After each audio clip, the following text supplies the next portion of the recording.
Okay, this is going to be the first video in a series of low budget or first time derby car builds. This is a prime example of a good first car to use if you've never derby before, because they're kind of soft, which just means it's less harsh on your body. These are also more plentiful.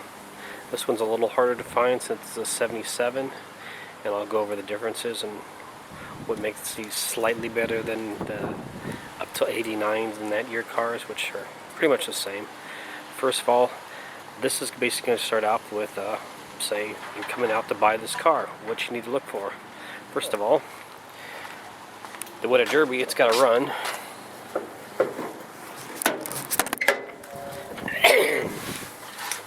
This particular derby I'm running in is a chain and go, bone stock, can't even swap the motor.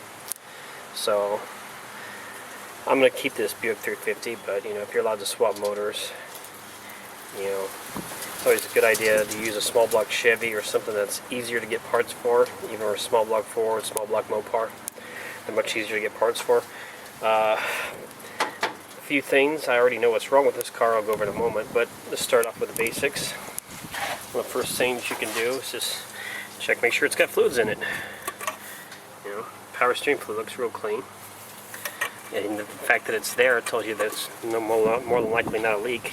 Even before you check the oil and see if it has oil in it, you can take the oil cap off. Look at the back side, this one's super clean. If it's got a bunch of sludge on there, that means they never changed oil. Not that it really matters for a derby car, but we're just looking for major issues. A lot of people say, well, it only needs to run for 20 minutes or so. Well, no, it needs to run good for 20 minutes. This distributor here, I'll show you. It's just a simple wiring coming out. It's just 3 wires going to the module, which means it's non-electric. You can also figure it out by, if I can get the air filter off. It's just your standard Quadrajet 4-barrel. Sometimes there'll be a wire sticking out of here for the electric carbs. Problem with the electric cars, they can be converted, don't worry. But the carburetor can be used. You just have to block a lot of stuff off. But the distributors, they have a vacuum advance on it, but they have no mechanical advance. It's all mostly done by the computer, so those can be a bit of an issue. You can swap them out, but like if I had to swap it out, trying to find another HEI for a Buick, it would not be that easy. You can check conditions of hoses, and that just gives you an indication that if they did any maintenance on it. And the second one you want to do, and this is a major one, you want to check and see if it's got any oil in it, first of all, but then also you want to see the condition. It is dirty, but there's no milky substance saying it's already got a blown head gasket, so that there's good. And the next thing you want to do, just in case the oil's been changed and it hasn't run enough and they're hiding something on you, the next way to look for a blown head gasket is, of course, open up the radiator. Nice green coolant, not too bad. No milky white substance, it's actually real clean, not even any rust. If it had rust, it could mean that you'd have a bad freeze plugs that would blow out of the block. Could be a rusted up water pump, could be major corrosion in the engine. But there you go, that's nice and clean. I did charge it the battery to start it. It has a belt alternator, and we'll start it in a moment. Like I said, I already knew the condition of this one. I didn't worry too much about it because I can make anything run and stuff like that. And I had an Oldsmobile engine that would also be an option for this car because it was an original motor. The only thing this thing has, first thing I did when I tried to turn the motor over by hand, because that's all I could do when it went to start, I twisted the fan a little bit and the water pump's bad. It's shot. It leaks pretty good, but one of the suggestions I always say to do is, unless it's just had a water pump on there and you can trust it, always put a new water pump and a new fuel pump, so you want to make sure it runs for as long as it can. Sure, the radiator might get taken out, but if it doesn't leak from the beginning, it's better not to have it leak right off the bat. You can first try and pump in the brakes. This car has brakes, but otherwise if it doesn't, look inside the master cylinder to see how rusty, if it's been dry for a while, to check conditions and stuff. And And then you also want to evaluate what you have for dollar value. A small block Buick engine can have power and can be good. They're good mostly for bomber racing. Not that great for derby racing. Here's one problem. The oil filter is so close to the frame there. What I will do is put a little short one on there. I've done that with Cadillacs. They have the same problem. But there you go. You know, you take out the oil filter, the engine's done. So, air conditioning. You may say, "Well, what does that matter if you're going to derby it?" But when you go to try and get extra money in like recycling, that's one thing you got to learn, to recycle everything.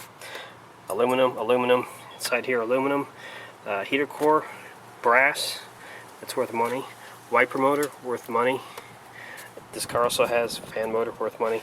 Power windows. I'm going to recycle those and actually put them in a vehicle, but you could also recycle those and get a few dollars out of that. Seats. You're like, why would it have interior? Well, you got to remember, you got to have at least one seat to sit in. All the rest doesn't really matter. You might want to make sure the column's not busted, otherwise there's more work there.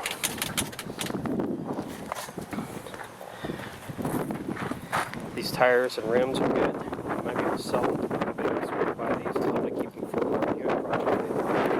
Bumpers. The front bumper's been taken off, and I'll show you another reason what's the difference on these cars. But if you can swap bumpers to steel bumpers, this car had steel bumpers, so I don't need to. There's aluminum there too, you can recycle. This bumper was just hanging on by a couple bolts, so I took it off so it wouldn't fall off. I found that nuts later on, but yeah, I'll put it on back later. Okay, the difference on these early cars. A lot of these 77s and up to 79 will use some components from the early good derby cars. You notice this has a really big hole. It's got a much heavier duty bumper shocks on it, which these are less prone to breaking. They're a lot thicker. You'll notice some of the other ones are real skinny. These are much fatter, a lot heavier duty. Also, it's impossible to see, but they also share the bigger gearbox for some reason with the earlier good derby cars. It's going to be hard to get headers. I'll have to have somebody make these. Maybe I'll go to DEC, but the only thing that's important for is the reason you run headers through the firewall. You can't flop these over. That's basically what I'm trying to tell you. Because on small block Chevys, you can just flip the manifolds over. Sometimes you have to cut a brace out because it'll hit stuff, but otherwise you can flip them over. The only reason to run the headers up is to keep heat off the starter. Now, the next problem, if you're running a real basic derby like I am, is open up the trunk. I've already cleaned it out for you. Nice rust-free floor, nice and clean. And the only reason that's important is I can't change body bolts, I can't go through the floor. So if I had a rusty floor, the back end would be done quick. So it's nice to try and find a rust-free car. So you don't have to worry about that. Car was the same as my last car, my wife's car. But anyways, that's about it. We'll go over more on bumpers than that because I'm going to do something unique here once I get the actual rules to see if we're allowed to weaken the car. My plan is to do some silly stuff to actually make the car weaker but fold the way I want it. Another thing to look for, which I've already shown you guys this. Oh, it's got a catalytic converter. You can sell those in some places. But it also has, you can barely see it, a turbo front transmission. This one is a brand new rebuilt, so there I just scored pretty much $200 right off the bat. Heavier drive shaft and everything. Nice rust-free frame. That's interesting. So you do find unique problems or issues when you do this. You notice the nuts are missing from the transmission crossmember. It's a good thing to find this now. Not that I wouldn't run it this way or not find it, but it's like stuff like this you gotta look for. And in some cases, that would be like really make you look at the car a lot harder when you find stuff like this. I mean, somebody's not been paying attention when they're doing work. But anyways, let's fire it up. Because once you've checked everything, you're satisfied, I couldn't start this car when I bought it, but I figured I could make it run. But you're going to want to listen to it run, so let's get it started.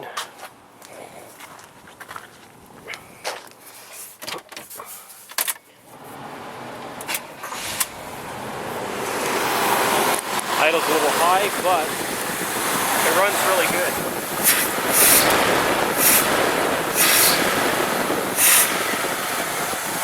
Real snappy. You don't hear any rod knocking. You don't even really hear the wheel from the belt right now, but it will in a while. No leaks. No problems.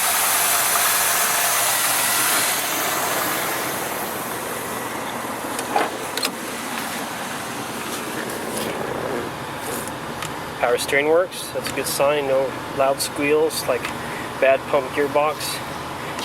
Power brakes work. Drop it in gear, nice and hard shift. Drop it in drive, nice hard shift. So, at this point we would say that this is a very good car, a good starter car. You're going to have to check your rules to see how much you can remove from the interior, but like I said, this is basically going over what you can find, pick up, and what's a good car.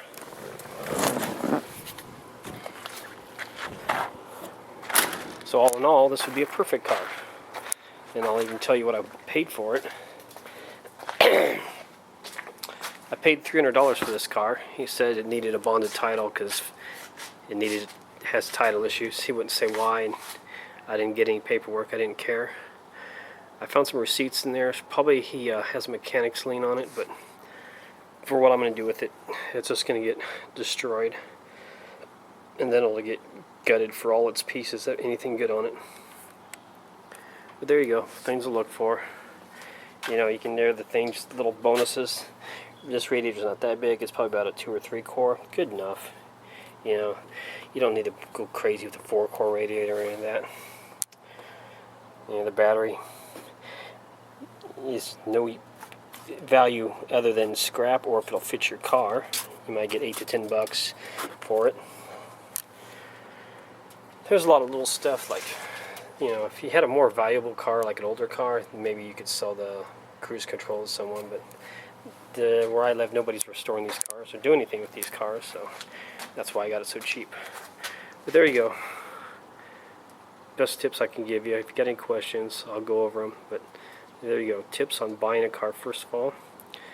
I'll explain a little bit why these cars are not as good as the 72 to 76.